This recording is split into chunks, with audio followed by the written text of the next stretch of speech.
شعبان المعظم کے ماہ مبارک میں میرے کریم آقا صلی اللہ علیہ وسلم کثرت کے ساتھ روزے رکھتے تھے۔ حضرت اسامہ بن زید رضی اللہ تعالیٰ عنہ حضور سے عرض کرتے کہ حضور آپ اس ماہ مبارک میں کثرت سے روزے رکھتے ہیں، وجہ پوچھی تو اللہ کے رسول صلی اللہ علیہ وسلم فرماتے اس ماہ مبارک میں بندوں کے اعمال اللہ کے حضور پیش کیے جاتے ہیں۔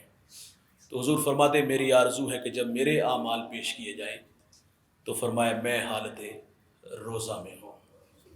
اس ماہ مبارک میں ہمارے اعمال پیش کیے جاتے ہیں تو بھائی شوق تو ہونا چاہیے، سجدے ہوں، کان میں قرآن کے نغمے ہوں اور دکھی انسانیت کی خدمت ہو۔ لیکن معذرت سے کہوں گا یہ آنے والی شعبان المعظم کی جو 15ویں رات ہے، شب بارات، جس میں اللہ کی رحمتیں بڑھ کے استقبال کرتی ہیں، تو اس رات میں ہمارا عمل کیا ہوتا ہے؟ خود بھی اور ساتھ بچوں کو بھی لے کر کے خود سرپرستی کرتے ہیں اور آگ کے شعلوں کے ساتھ، پٹاخوں کے ساتھ ساری رات ہم گزار دیتے ہیں۔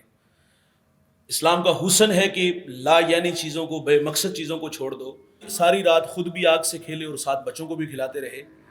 اور ہر سال آپ دیکھتے ہو کہ ہمارا نقصان کتنا ہوتا ہے، کسی کی آنکھ ضائع ہوگی، کسی کا ہاتھ جل گیا، کسی کا گھر جل گیا، کئی جانی نقصان بھی ہمارے ہوتے ہیں۔ اور وہ رات جو اتنی بابرکت رات ہے جس میں اللہ تعالیٰ قبیلہ بنو کلب کی بکریوں کے بالوں کے برابر اللہ گناہ گاروں کی بخشش فرمائے گا، تو ہم نے اس رات میں کیا کیا؟ حالانکہ وہ رات اتنی مبارک رات ہے کہ ہم اپنے بچوں کو ساتھ لاتے مسجد میں، تسبیح و تحلیل، ذکر و اذکار اور مالک کے حضور اپنے گناہوں کی ندامت، معذرت اور آئندہ اچھے اعمال کر کے آخرت سنوارنے کے عزم لاتے، لیکن ہم نے اس رات کو بھی اسی طرح فضول کاموں میں ہی گزار دیا، پھر اللہ تو ہم سے ناراض ہوگا نا۔